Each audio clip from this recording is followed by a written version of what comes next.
Covid test नारे जो भाव श्रीमंदिर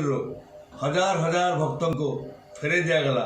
ता एक निराशा भाव सृष्टि कर लिंगराज मंदिर रे ए आईन नथिला बेले गरीब लोक ए आईन कहीं सरकार लागू कर बुझी होनी